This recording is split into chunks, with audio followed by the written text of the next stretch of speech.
এটা নতুন নিয়ম স্থাপন হ'ল, যি নিয়ম নেকি যীশু খ্ৰীষ্টৰ যোগেদি আমি পালোঁ। খ্ৰাইষ্ট যেতিয়া পৃথিৱীত আহিলে, যীশু খ্ৰীষ্ট তেওঁ যেতিয়া পৃথিৱীত আহিলে, তেওঁ সেই যি বাৰে বাৰে মানুহবিলাকে বলি উৎসৰ্গ কৰিছিলে আৰু পাপৰ পৰা কোনো মানুহ আঁতৰি যোৱা নাছিল। কিন্তু আমি দেখা পাইছোঁ যীশু খ্ৰীষ্ট যেতিয়া পৃথিৱীত আহিলে, তেওঁ এবাৰ বলি হ'ল আৰু গোটেই জগতৰ মানৱ জাতিক পাপৰ পৰা উদ্ধাৰ কৰিলে। আমেন। পাপৰ পৰা উদ্ধাৰ কৰিলে। সেইকাৰণে the sacrifice, আৰু এই sacrificeটো কি আছিলে? তেওঁৰ নিজৰ জীৱন মানৱ জাতিৰ কাৰণে আছিল। Praise the Lord. এই বলিদানটো কি আছিলে?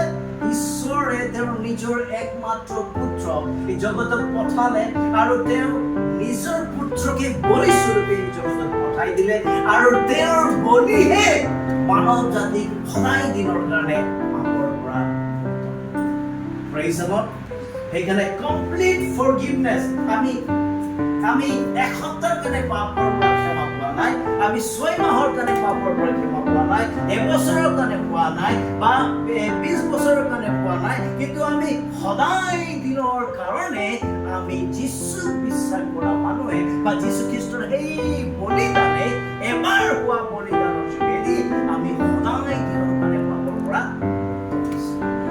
আমেন। যদি আমি পাপৰ পৰা মুক্ত হয়, তেনেহ'লে আমাৰ জীৱনটো কেনেকৈ থাকিব লাগে? সদায় আমাৰ চেহেৰাত এই যি উদ্ধাৰৰ যিটো প্ৰতিফলিত